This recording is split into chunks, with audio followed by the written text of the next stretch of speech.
Hi everybody, welcome back to another episode of Bona Fight. Today we have a very special guest joining us. But before I do an introduction for my guest today, allow me to do a quick shout out to Batik. Batik has allowed us to utilize this space for the recording of this episode. With Hari Raya Haji around the corner, be sure to get your hip, trendy and fashionable batik apparels at Batik.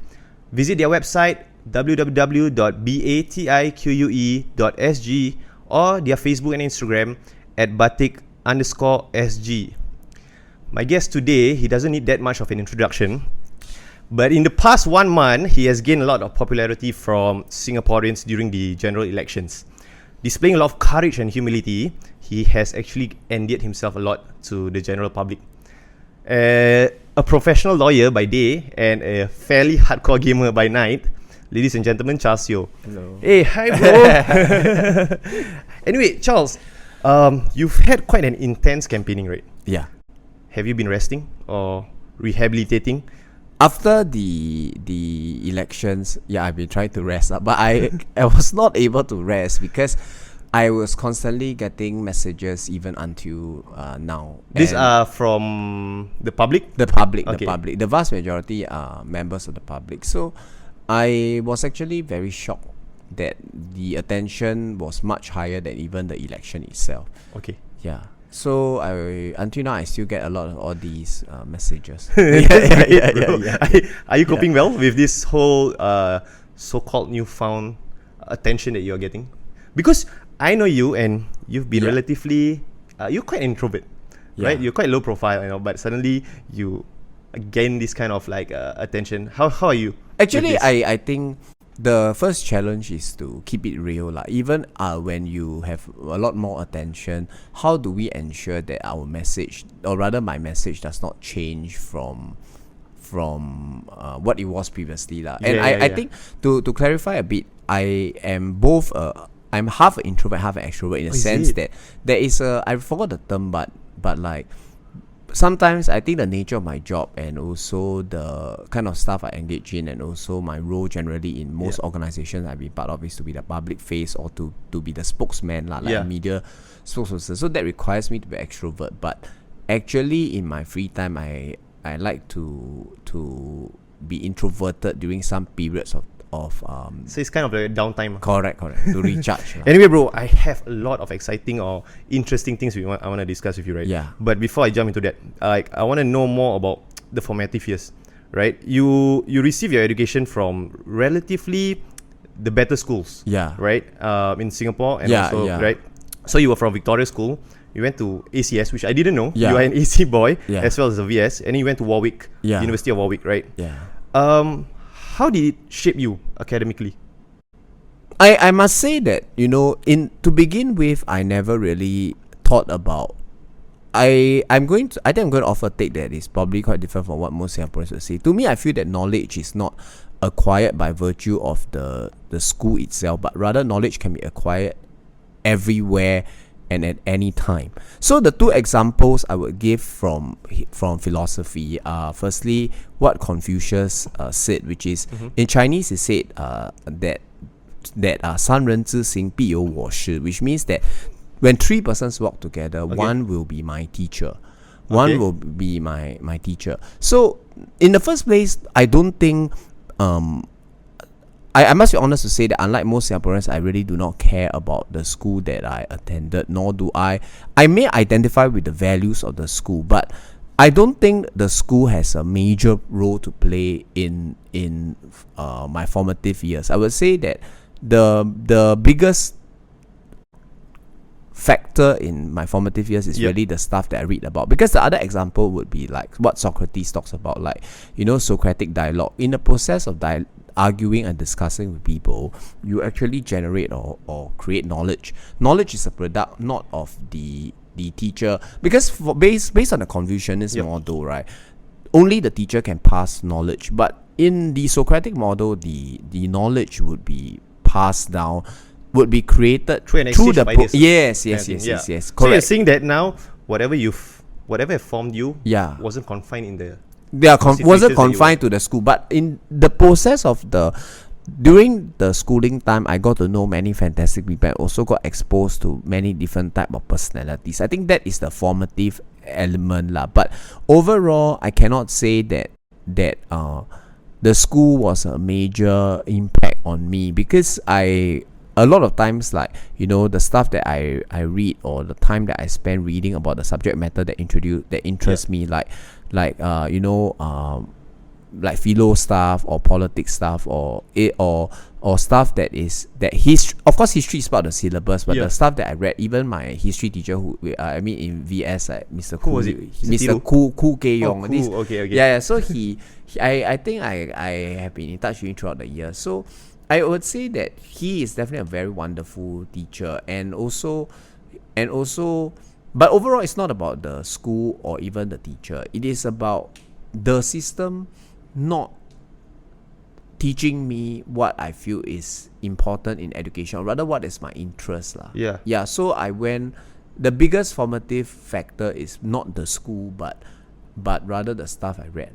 And also probably the people that you actually managed to meet, correct, and then exchange your ideas, understanding them, and then them understanding you, kind of thing. Correct. Bro, your point of view, whereby you kind of detach yourself, you do not credit that much to the school, but in terms of the social aspect, your readings and all, right? Yeah. It is, I would say, you're quite an outlier. Yeah. Coming from such illustrious and prestigious schools in Singapore. Yeah.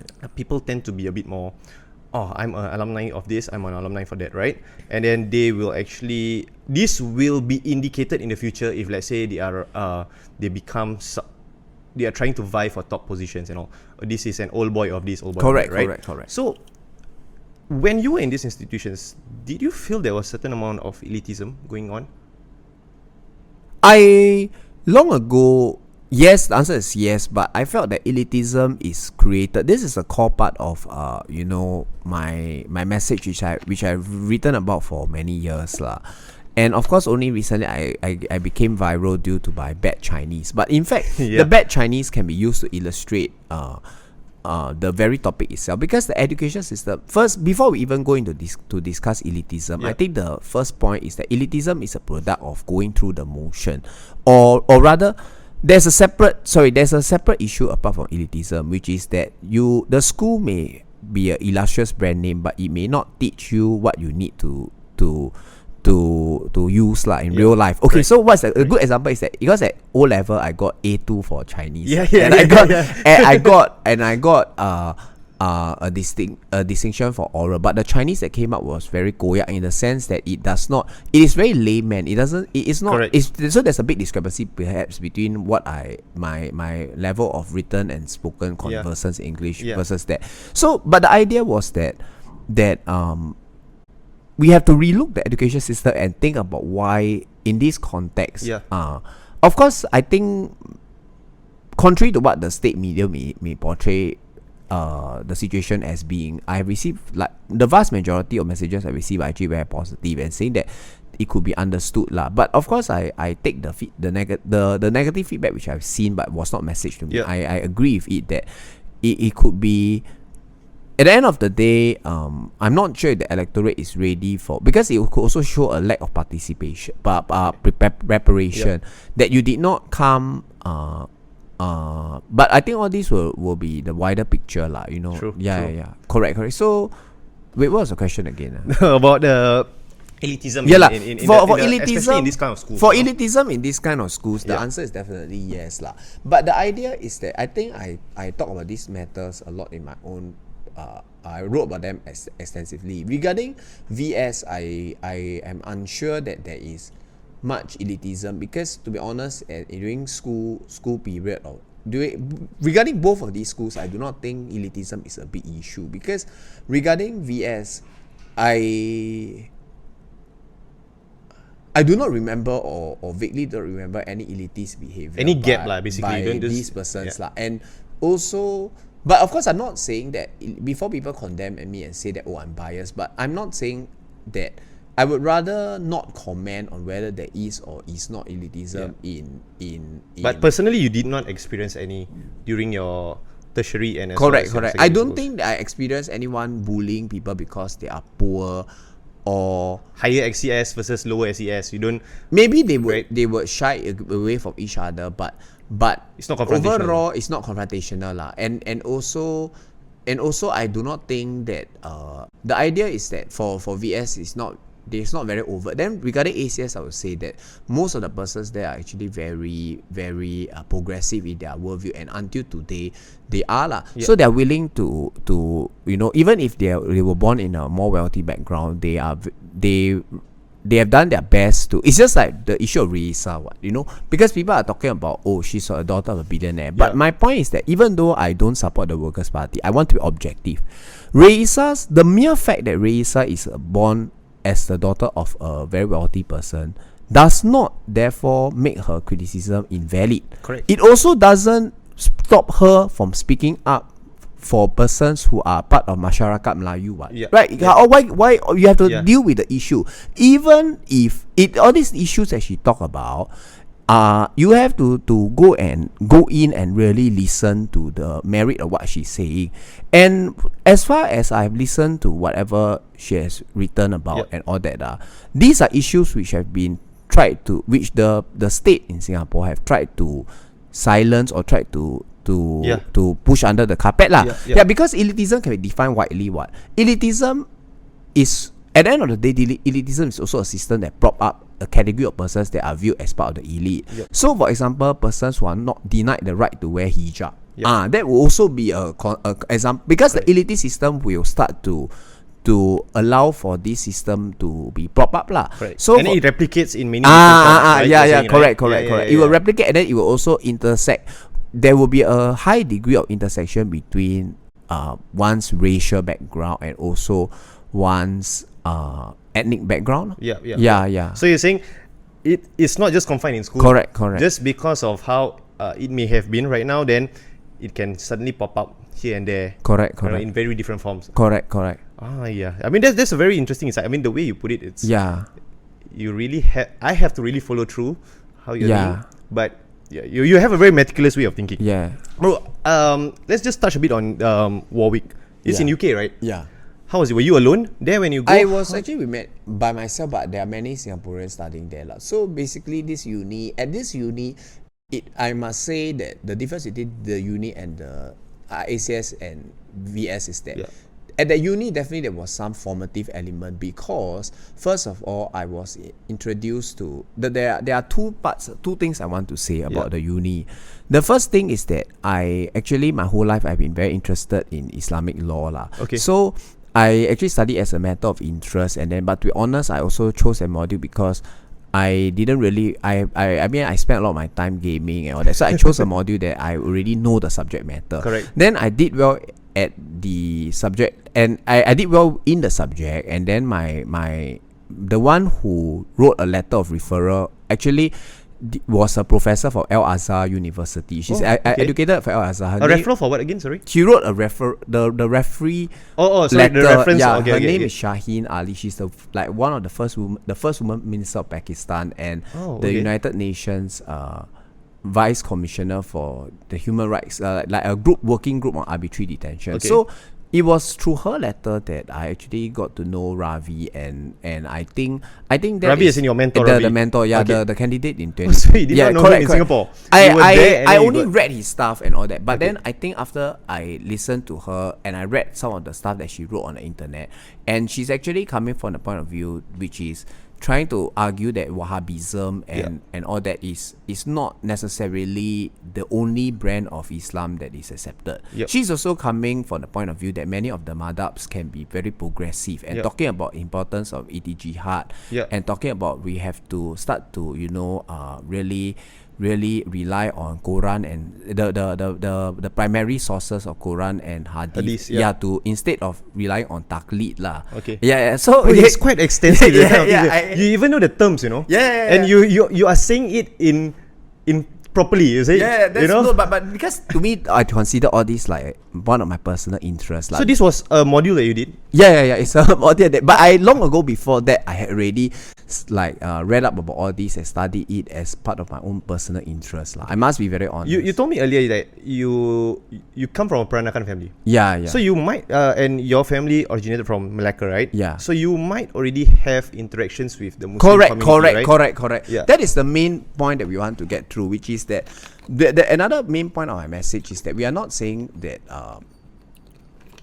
I want to touch on this point because the point you have raised is actually very important. The first point I want to make is that we can, as regards the majority of the Chinese in Singapore, right, there are actually two groups. We must draw a for Peranakans, right, these persons have existed with Malays for over a few hundred years because we have to study history. Then we have to state that, okay, in the time of the historical facts are as follows, which is that in 1960, in the bulk of the Chinese in Singapore came as immigrants after the Chinese Civil War. Okay. But there's another group of Chinese, Peranakan Chinese, that came when the Sultan Mansur Shah wanted to. Basically, there's this emperor called Yongle from the Ming Dynasty. Then he went to bring a princess called Hang Lipo together with the Admiral Zheng He. Hang Lipo originates from China. China. Then she went to Malacca. Her name in Chinese is Han Li Pao, but by the time they met there, then so these persons they find they really like the Malay community. Then after they intermingle, and then for 400 so they migrated years, from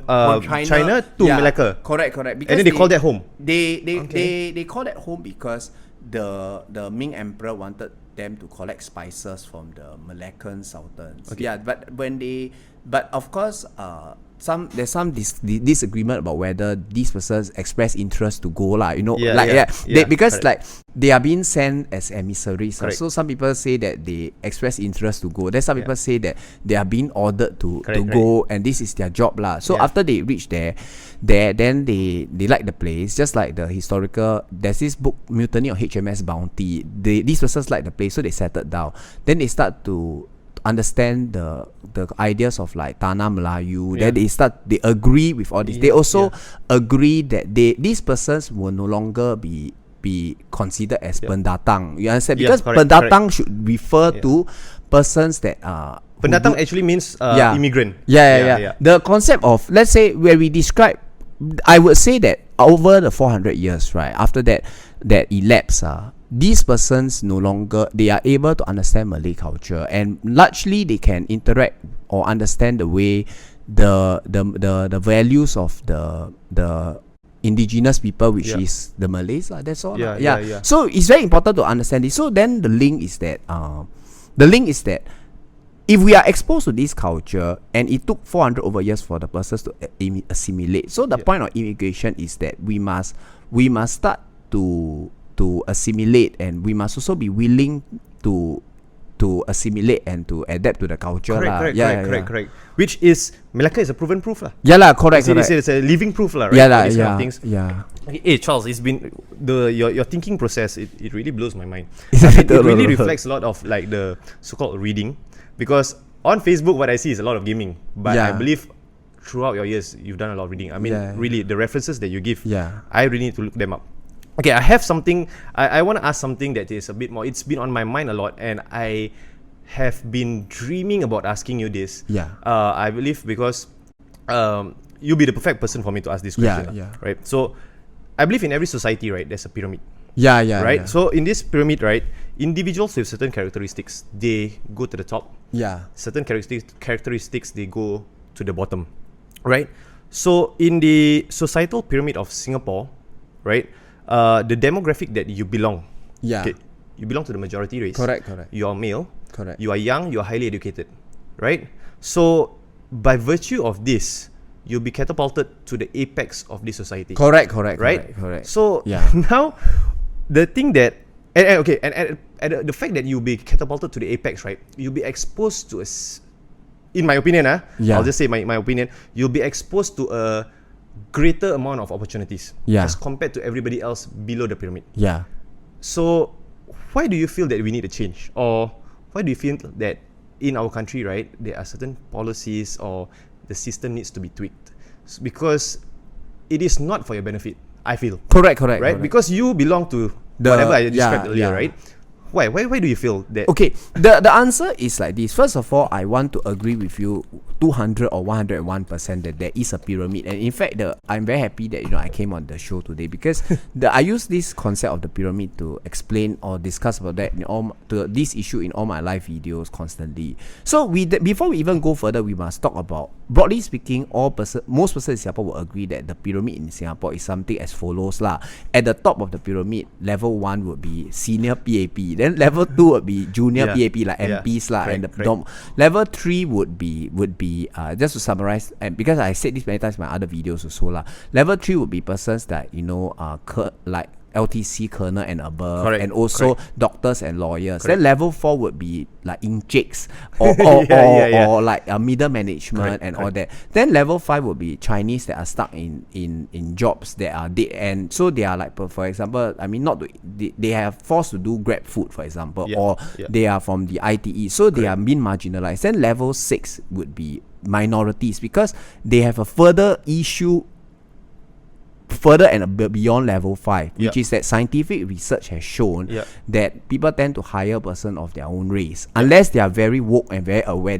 So because Chinese in Singapore is ethnic majority Chinese, so they will hire persons from China lah. Instead of hiring like they will not hire persons from Indonesia or Malaysians. But let's say you go to Malaysia, then of course people will you go to Indonesia, people will hire person from Nusantara community. So this is like very common sense. So then level 7 will be persons that are out of the ideology altogether lah, which is like single mothers, persons with mental health issue, then also homeless, cardboard collectors and all that lah. Then level 8 of the society would be Bangla workers and also maids. So why we talk about all this is to explain that, to answer your question now. First of all, the reason why I oppose this social pyramid, or rather I say that it should not be so rigid. And you have to take a hammer. Every society has to have a pyramid, Every society, since time immemorial, has a pyramid. Even during the tribal times. Correct. Right? There will always be a pyramid. But the question is then, how sharp is the pyramid? And secondly, is there moving between the layers of the pyramid? From top to bottom. Correct. And what action should we take to ensure the pyramid is not so sharp? Because in Singapore, the state ideology caused a very sharp pyramid, and persons also start to feel that, for example, let's say you're at tier 1 like they will feel that they have a divine right. This is the issue.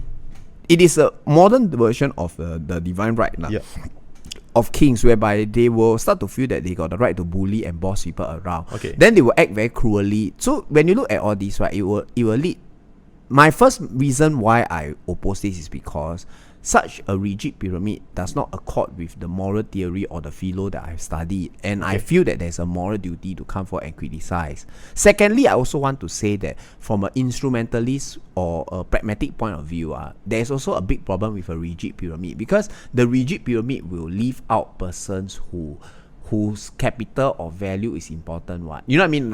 Because let's say if we fast turn back 400 years ago, the ability to make good batik is also one of the very valuable skill. But in the modern ideology of Singapore, this ability to produce quality batik is no longer considered one of the valuable skills lah. But in the past, let's say you're able to produce good batik, then you will be able to serve the Sultan, and then you will be asked to come in and then teach people all that. So we need to appreciate all these lah. If not, a very wide amount of social capital, I mean like all this productive ability will be lost. Do you think within our pyramid the gap is wide? The gap is extremely wide, especially because broadly speaking, that is where I bring in the topic of Jollivan, because the sad thing was that the coronavirus exposed the everyone as the coronavirus exposed the pyramid as being very bankrupt lah. And what do you mean by bankrupt? The coronavirus exposed the social pyramid as being very bankrupt, because before the coronavirus, one day I went on this NUSSU debate discussion topic during the elections, the debate venue, and then they pointed out that, you see, I do not know if you remember, I'm sure you remember from January until March, the number of cases was controlled very well, and then the international media praised Singapore. Right. But somewhere around March, suddenly there was a high spike in cases because of the Bangla workers who were largely viewed as invisible lah. And also our immigration borders closed, right? So there was so-called correct, because they were being kept. You had just stated the key point, which is they were being kept in conditions, rather they were being forced to live in conditions that were far worse than BMT lah.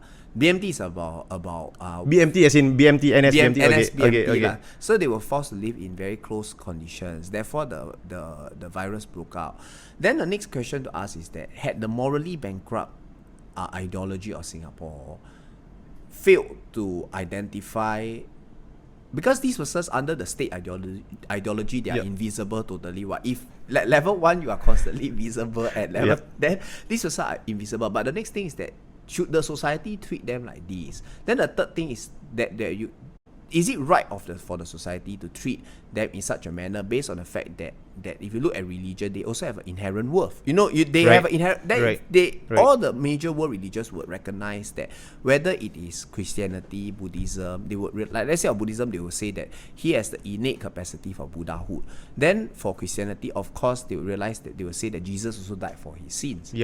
So Islam also emphasized that they also have a worth. That's so we cannot treat them like this already. Then the next thing is to raise the point that is made by the Colonel Francis Yuan of the PSP, which he made a good point that, from the viewpoint of, because he's a 70-year-old man who worked in China for many years and a lot of experience, he was also one of the candidates lah. So he made a very good point that, were those external investors think that Singapore is, because per capita we are one of the highest in the world already. If you add in all these cases, much higher. So the foreigners would think that everyone in Singapore is literally dying of the coronavirus, but actually our death rate is super low. It's just that our cases, the rate of cases is super high.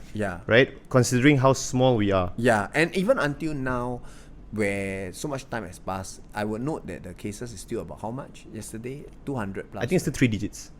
Very bad. So you see, like, can you imagine like how many of them will coop up? But the most disgusting thing is that actually a lot of Singaporeans started to wayang that they care for these persons. But there was some time. But actually the only person who cared for this person was a person called Jolavan Wham, who he's an activist and he cared for them for 15 over years and take care of them. But then he tried to bring the state's attention about this in January, but he was asked to keep quiet. As in, he has been invested in the well-being of foreign workers. He is an activist that has been caring for foreign workers his whole life.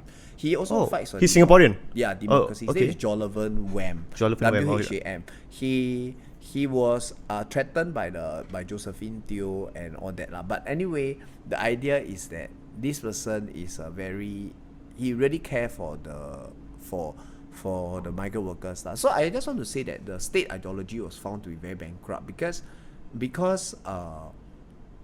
the state ideology was found to be very bankrupt because it was shown that when we totally disregard the welfare of the persons at the 8th tier and the 7th tier, then it can come back and hit us. True. And it creates a huge spectacle for the whole world to see us as a whole country, right? So I mean that's why now I get it when you're saying that it's very bankrupt. It's morally bankrupt lah. It's very screwed up because it was, to be honest, this could be considered as a kind of human rights abuse lah. To be very honest, like to force many of them to live together and live together in very close proximity lah. And the truth of the matter is that most Singaporean abuse and ill-treat these, or rather I want to say is the number of abuse and ill-treat cases is very high when you talk about maids. And you talk about the workplace safety, deaths, and also injuries. And then you have... But they are relatively low, right? To me, I think they are... I'm not too sure how low they are because like just yesterday I saw a lot of reports of... Like I saw like another case where a foreign worker and a Singaporean died, but the company was only fined 1,200. So I'm not too sure that they are very low, but I don't have the data offhand. But what I am sure about is that Singapore actually abuses at U3 is these workers because the system like the system for example, they don't allow the migrant workers and let's say all these workers cannot have relationships. If they have relationships during when the time that they are here and they have a kid, they will be sent back immediately. Then you will see that, like, for example, a lot of there is a clause in their contracts with regards to that? Like for example, maids, if you have a kid, they will be sent back immediately. So you interfere with their reproductive right. You know what I mean? You are controlling them for your own purpose, and then putting that aside, there's many cases of maid abuse. Okay. Yeah, so my point is that overall, even like, let's say persons at the lower tier of the Singapore pyramid, like tier 5 and tier 6, they will also look down on persons at tier 7, lower than tier them. 8. Okay. Yeah, so that is already... It's due to the state ideology, which is whereby the society of Singapore is very rigid in terms of its societal structure, and also the teaching by the state that, for example, we must steal each other's lunch. So the state will actively encourage persons from each tier to be very cruel towards persons of the lower tier. It's ingrained. Yeah. You're saying that it's ingrained from their fundamental years. Yeah. That this is how the pyramid should work. Correct. Because there are many level and many tiers in the... It's a bit of like a dog eat dog kind of world. Yeah. Right? Bro, okay, touching on your humanitarian, you're quite an advocate for human rights. Yeah. Your mentor, right? M. Ravi, Yeah. another quite notable lawyer in Singapore. Yeah. You told me you got acquainted with him when you were in university, right? And then after that, you came back to Singapore, and No, let me clarify. What I meant to say is that just to summarize, every lawyer in Singapore, after you get a law degree, you have to go through a training contract, and then you also, in order to become a real lawyer. So I mean a real lawyer in the sense Practicing that the difference lawyer. between a law student, practicing lawyer So you have to go through some academic training, like professional training at a course at NUS. And after that, it's called Part A and Part B. Then you have to do 6 months of practice training, relevant legal training if you are a foreign grad, plus another 6 months of practice training contract. Like, it's like housemanship So for me, I mean, my whole life, because I rejected all these kind of I believe that largely speaking, corporate lawyers and commercial litigators help to advance the cause of cooperatives bullying, and also the gap between haves and have-nots. So I only applied to 2 law firms in Singapore. The first is Peter Low LLC, which is widely thought to be connected to the Workers' Party because Madam Sylvia Lim was a partner there. Oh, is it? And also, anyway, Peter he's also a very well-known human rights lawyer. So I only applied to these 2 law firms. When I applied to these 2 law firms, I went into because I only applied these 2 because I believe that law should be used as a tool to I would say my life is super niche in that context. Like, the way my life path is super niche. It seems that even when you've already graduated and you have the potential to assume an occupation which is considered it's something which is so-called, your occupation belongs to the higher tier of all occupations. Right? As a lawyer, doctor, whatever it is. Even then, you still stuck by your principles. And you chose the law firms that you believe are in line with your principles. To elaborate this, that even, you are totally right, because even for example, let's say persons who graduated from my uni with the same second upper degree, the vast majority will enter as in major law firms in the world, or even in Singapore, like the Big Four. Most of them are in the Big Four now, because I'm not from a third-rate uni, or the unis are discriminated, which already you must remember that even persons from, let's say, who got a third class from an Australian uni would still be at the higher rank of the pyramid. When we look at the pyramid overall, because we're not discussing the pyramid of lawyers, we're discussing the societal Darwinist pyramid. So what I'm saying is that the reason why I rejected that is because, first of all, I was very uncomfortable with living my life in such a manner, because I would have very little time for myself. This matter about how they must slave away and work very hard and work many hours a day, and also is how the corporate structure tries to control them, like to make them be the sperm that meets the egg lah. They will put them under immense pressure, but they will generate huge profits, but they will only earn about 7,000 or so, whereby it seems a lot to all of us, but actually they work easily about 16 hours a day. So when you calculate, they're only earning like about $25 to $26 per hour. So I reject all this because of two reasons. The first reason is that I reject all these because I feel that it is contrary to the writings of philosophers I studied, like Nietzsche, where Nietzsche said that, you know, a famous quote by Nietzsche is that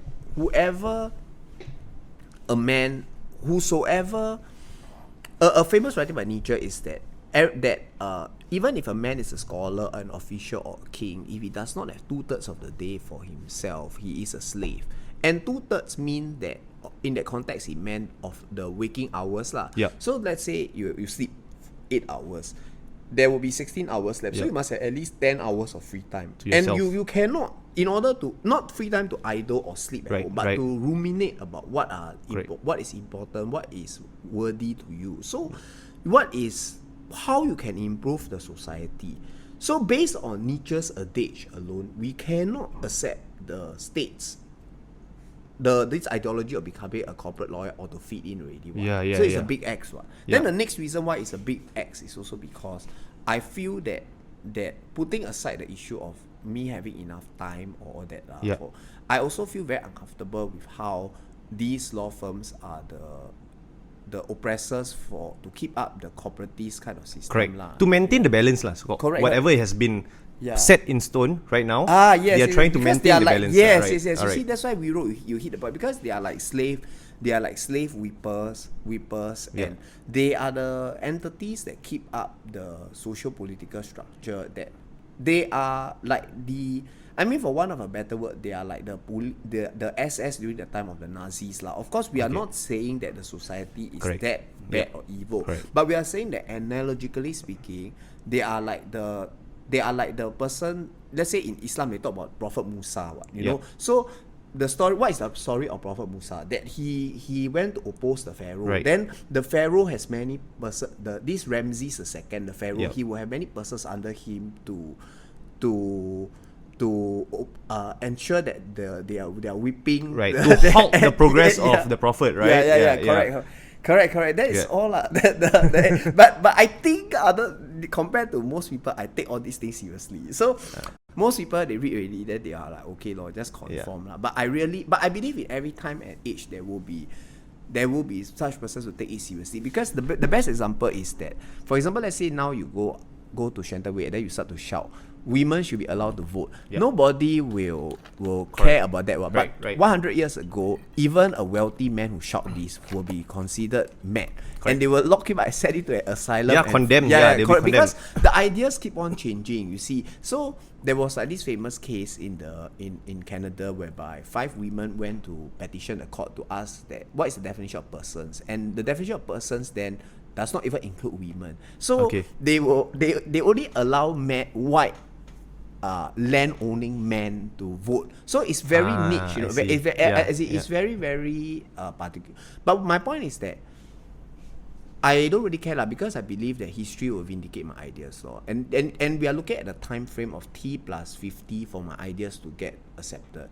Then at T plus 80, I truly believe that. T plus 80, then these ideas in the future they will erect a statue of you lah. They will just say that like you are a person who believe in racial equality. Right. I mean, because even the greatest people in the world, right, they only get appreciated long after their death. Correct. With their ideologies, you know, and then like you said, statues or even like appreciation.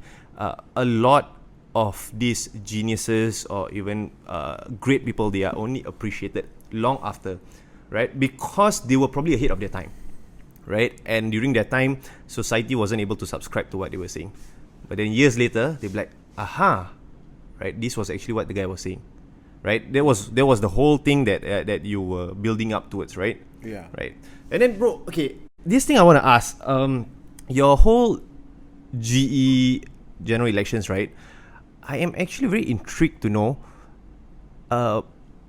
You all contested. Why do you all contested in a GRC that is supposedly the strongest?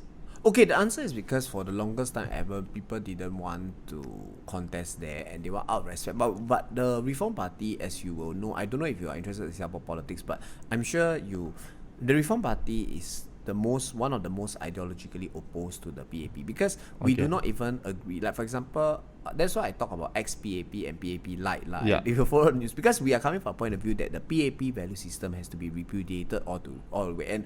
And I don't want to bore like the viewers to discuss about the teaching or JBJ, but basically the Reform Party is coming from the point of view that they decided to contest Ang Mo Kio, which they have done for 3 times already lah. This 2020 was the 3rd time lah.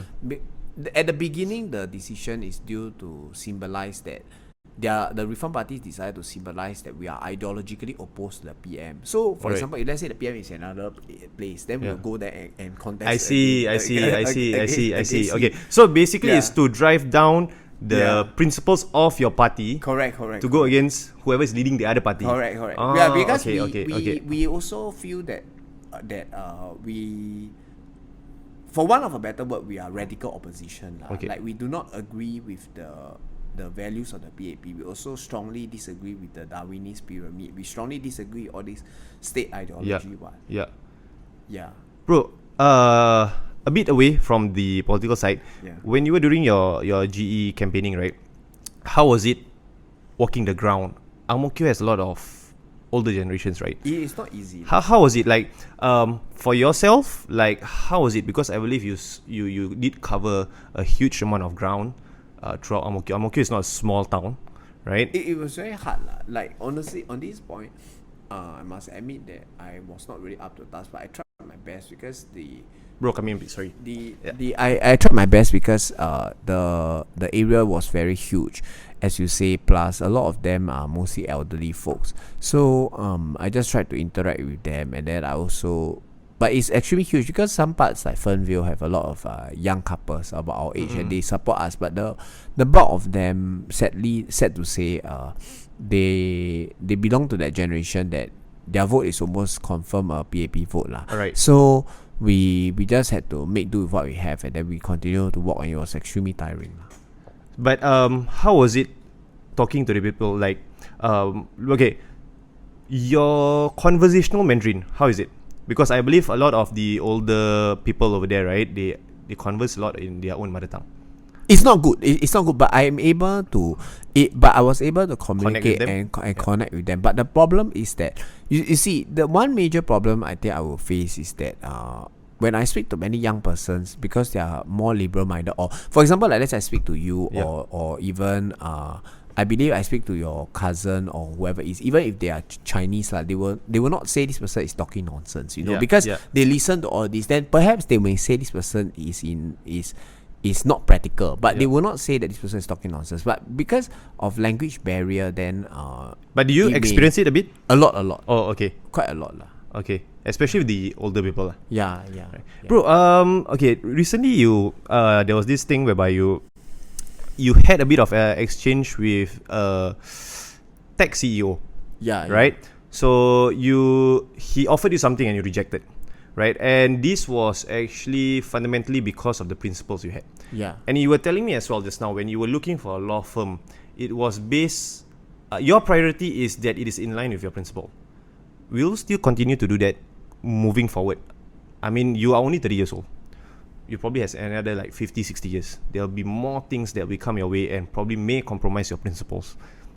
Will you be sticking to it? Because the fact that you have chosen the law firm that you wish to apply for, that's already a bit of a testament to how much you value your principles. Yeah. Right? Yeah. So moving forward, I believe there'll be more things that can shake your belief in your principles. But will you try to?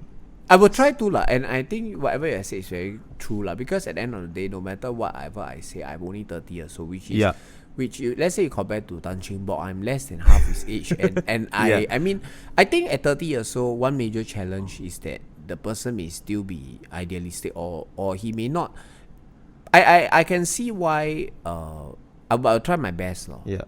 And maybe this thinking is the default thinking of the persons that are now 20. You see, we don't know, because this thinking may not be acceptable to boomers, or maybe less acceptable, but it is likely to.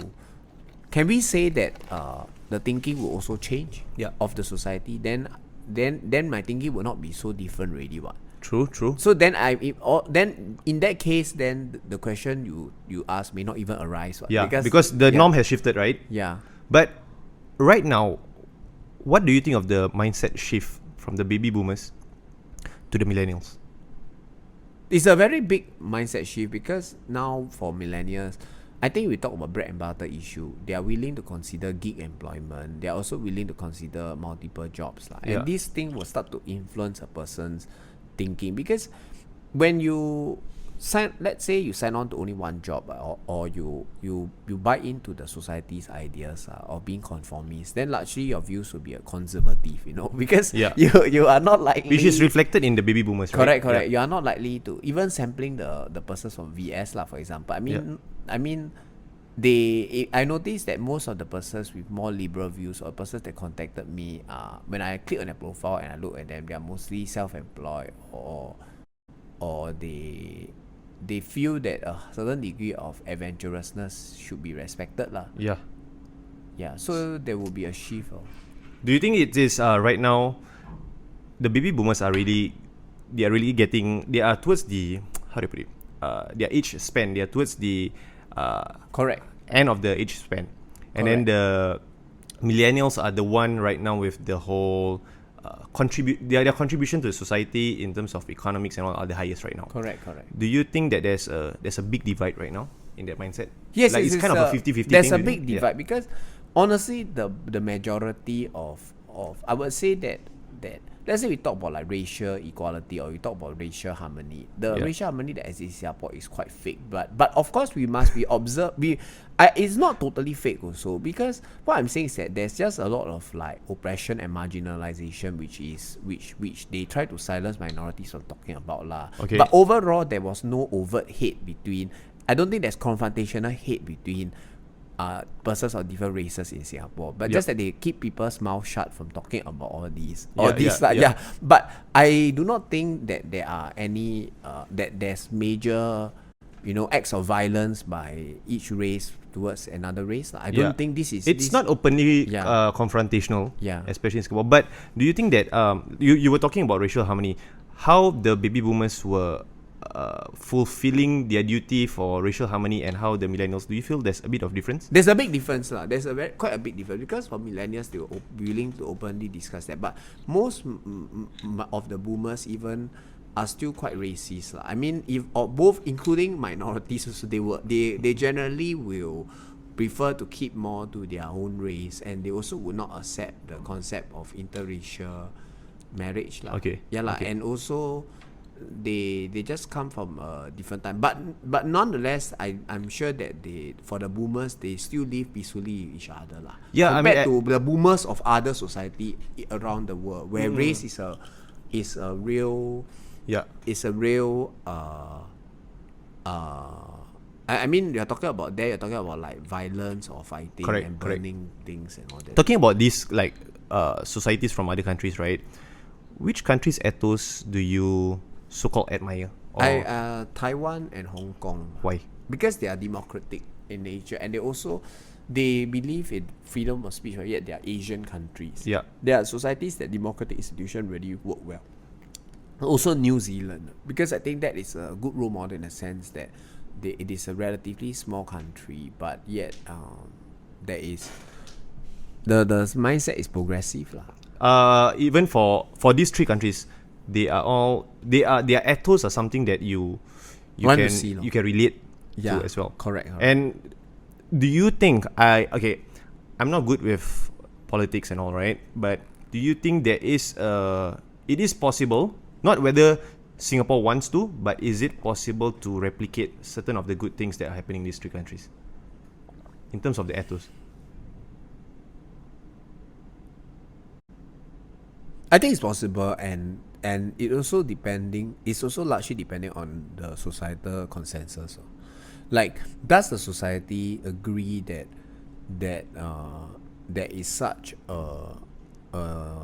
does the society agree that it wants to move into that direction? Whether there's a need, if they right? feel that there is a need, then certainly the society can, because Yeah. the bulk of the society is also Chinese, just like these two societies, right? You know what I mean? True. So it is more that Singapore has been artificially orchestrated to be quite different and have the worst of East and West lah. Like I said, like the worst of East and West refers to it has Chinese respect for authority without the benevolence and the kindness from the top lah. Okay. And it also, for the persons that are behind, and it also has the Western liberal ideas. Yeah. The Western economic neoliberal kind of emphasis on like on like wealth lah. Yeah. But it doesn't have Western freedom of speech and West. I yeah, see. yeah. I That's what see. mean by Okay. the Okay. worst Okay. of Okay. East and Okay. Okay. West. So it's like you can get part B, but you cannot get part A. Yeah. So it doesn't work as well that and it's supposed to work. Yeah, and it's quite bad lah. It's quite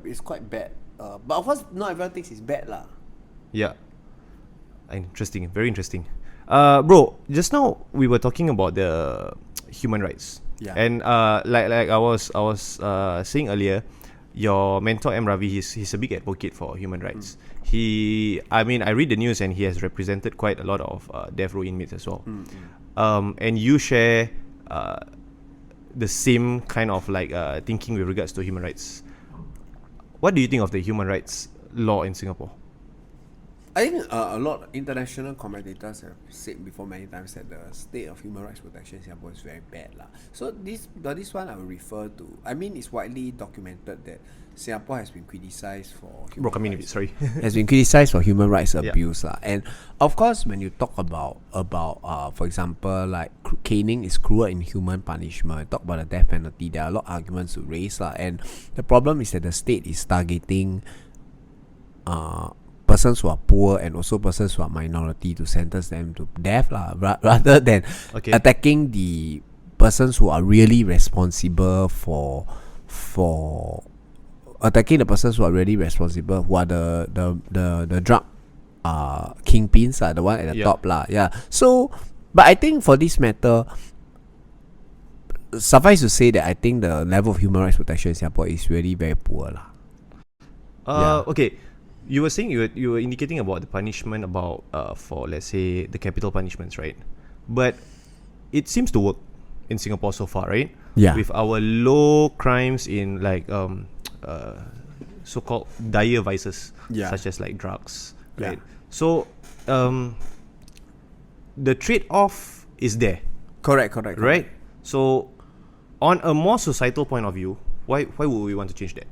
Okay, but we have to. You see, this is a good question asked. Like I would say that number one, we have to note that actually, I think it's on the introduction of foreigners into Singapore's ecosystem. Right, a lot of the foreigners do not even fear the law on the level that you are right to say that it has worked for, because most Singaporeans, especially third generation or fourth generation Singaporean like you and me, we are quite fearful of the law, or we are not going to do.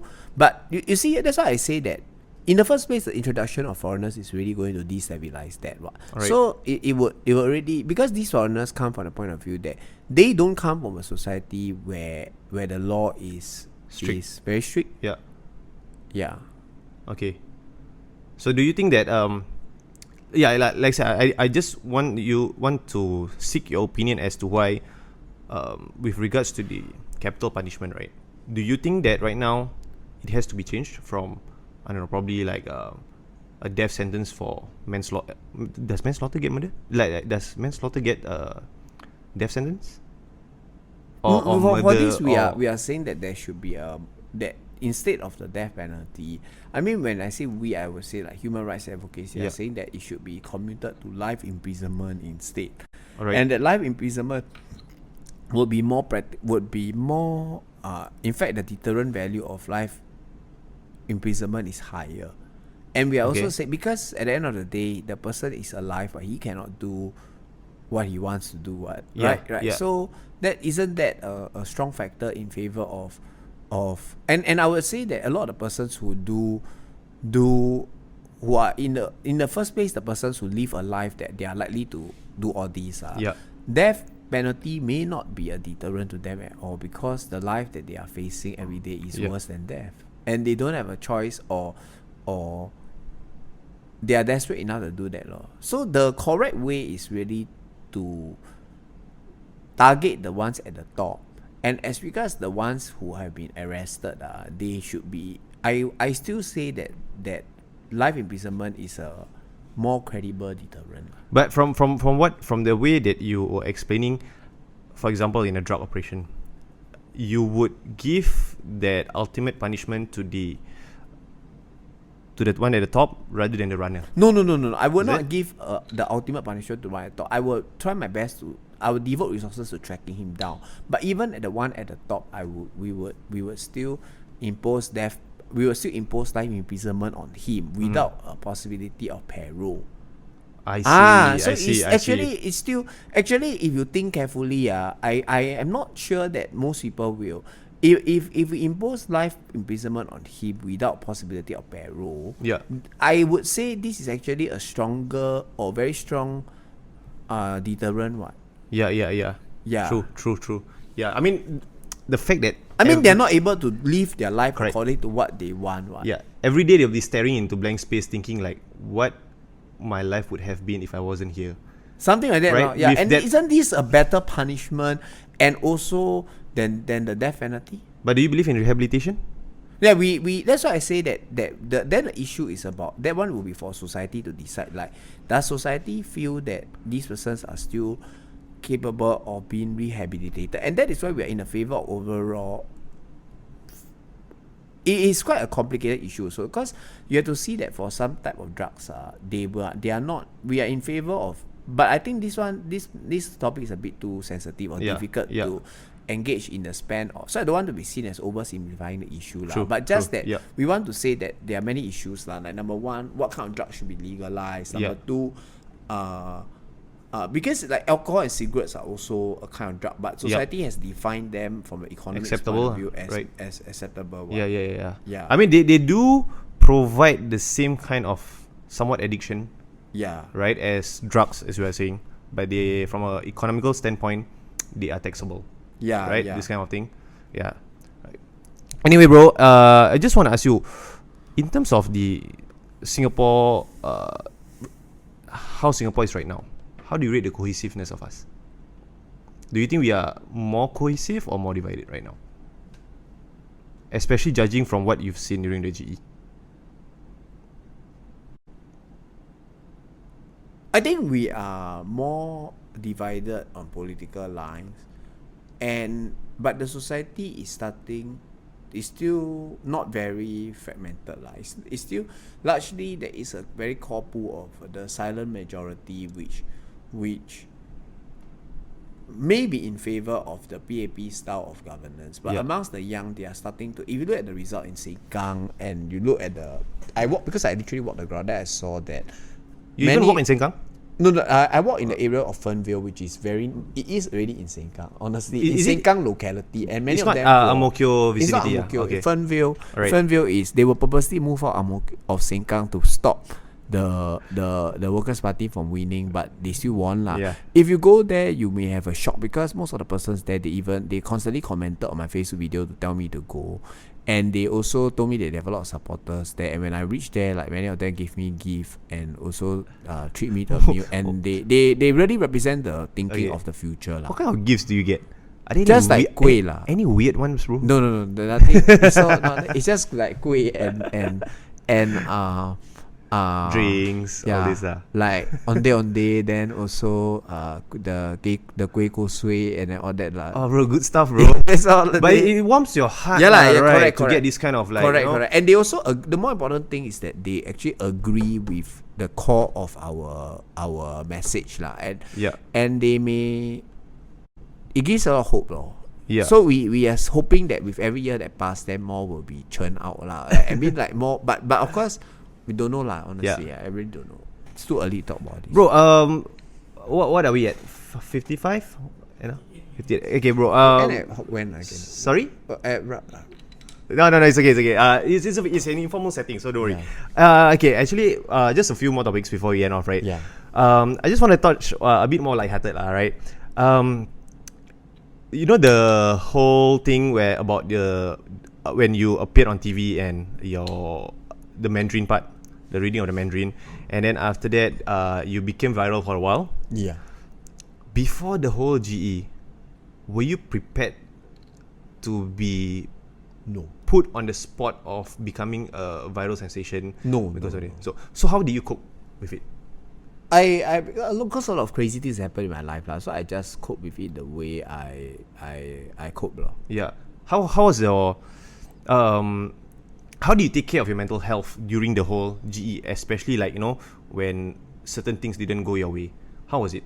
Like, because you are trying to become the people's voice when you're campaigning, right? There is a certain amount of dedication you need to keep up with your physical and your mental health. So how do you do that?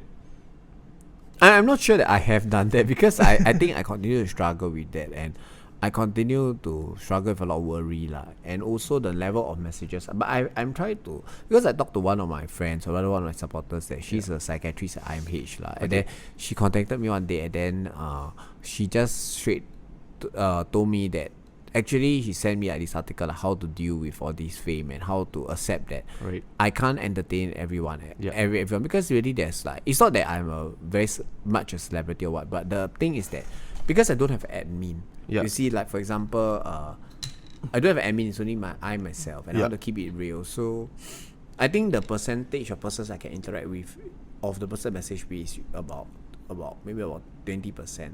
But it was a significant amount of attention after that. Yeah. Right? But you took it step by step. Correct. Right? And thankfully for your friend also helping you on how to deal with it, right? Like because there's nothing I can do about it. There's nothing I can do about it, and I have to just take it in my stride. But were there any like I don't know, haters? There are a few, like even people that spread fake news about me, saying that I was involved in a plagiarism controversy. Is it? And also saying that I bought my law degree from a degree mill. And these were circulating online.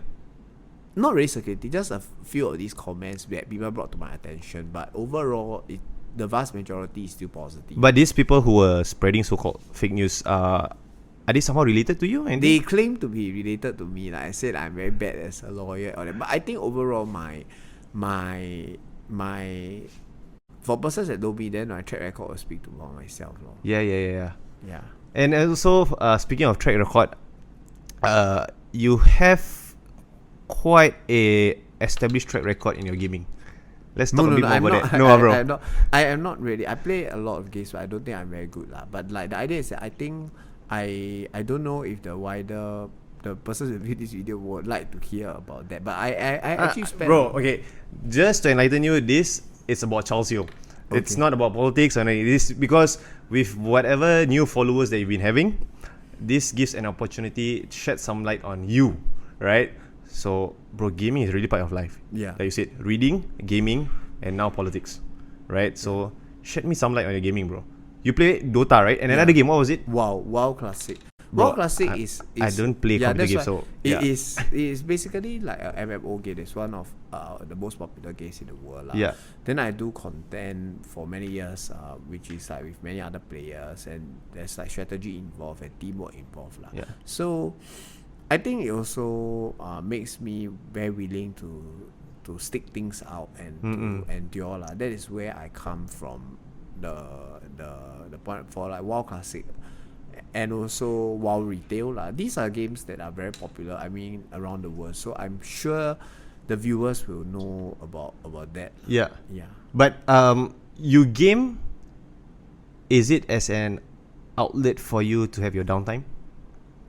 It's just a hobby, and it's something that I've spent many hours on, and it has been a part of my life all the way. And also the cost of gaming as a recreational pursuit, you would note is very low.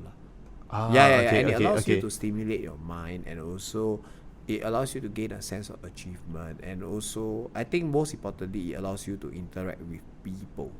So, but that's only the gaming landscape now, right?